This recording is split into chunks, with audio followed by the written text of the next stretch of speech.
This is the Austrian original, made with our own homemade strudel dough. But let's start with that cherry filling. I've got 4 cups of tart cherries, to which I'll add 2 cups of sugar.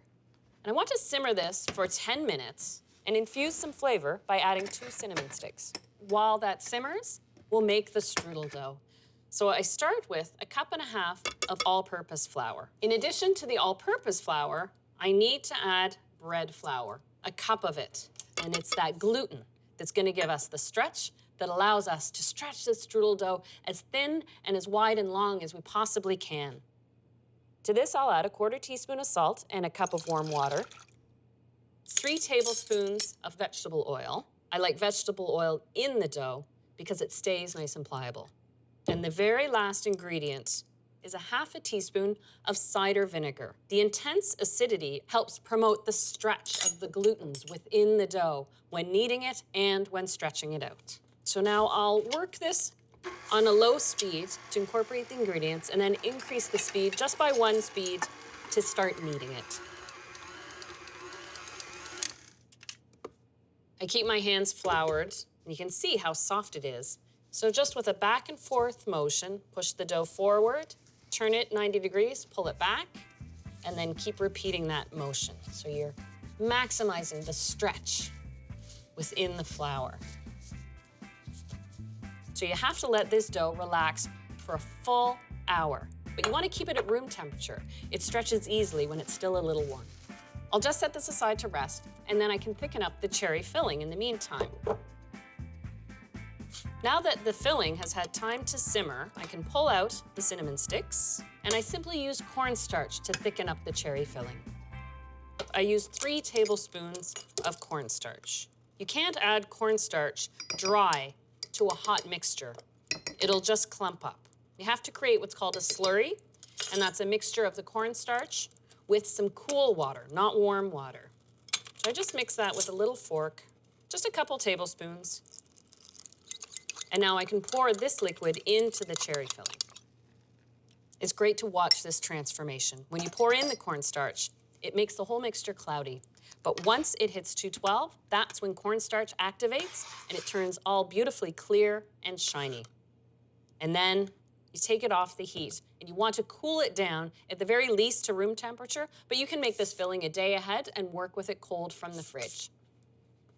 So now I have a chilled cherry filling, and I have a batch of the strudel dough that's now fully relaxed. So now for the fun part, stretching out the strudel pastry. The tool of choice for stretching out strudel dough is a tablecloth. By spreading it out on your work surface, you have a nice, even, flexible space. With a dusting of flour, your strudel dough won't stick, and it makes rolling up the filled strudel so easy. And my friend Mia, a fellow pastry chef, showed me this trick. When you're starting to stretch your strudel dough, throw it around a little bit, and it starts the stretching. And now, a little patience, but start working from the middle to the outer edges. I like to use the back of my hands, and you just keep working and stretching. Be gentle. If you don't feel it moving, just let it relax again. Remember, with every stretch, you're reworking those glutens again. So just take your time. And when I hit a certain point of stretchiness, I'll actually use the corner of the table and hook it onto the edge of the table.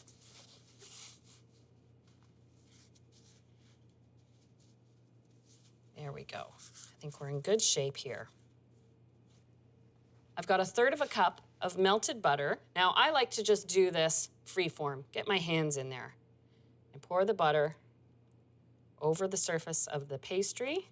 And you can use a brush or just massage it in with your hands.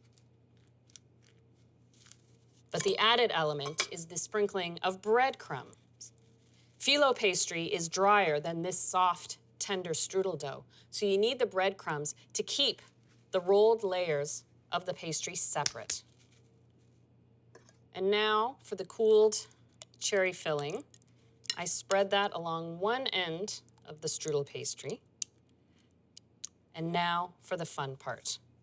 The first roll, I fold over beautiful, delicate strudel dough over the cherry filling, Because you don't want to compact the strudel too much, just the loose lifting of the tablecloth rolls it beautifully. And actually use the cloth to lift the strudel over. And then, consistent with the other strudels I made, an egg wash brush on the surface promotes browning and shine. And now to the oven for 40 to 45 minutes at 375.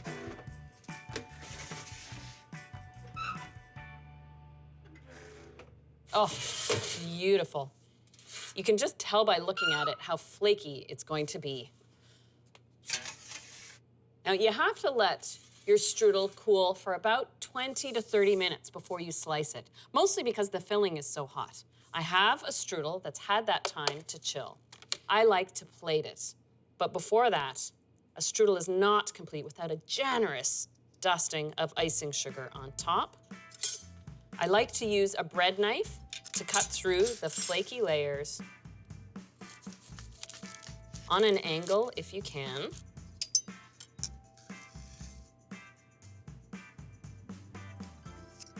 And there it is. You can see all those distinct flaky layers.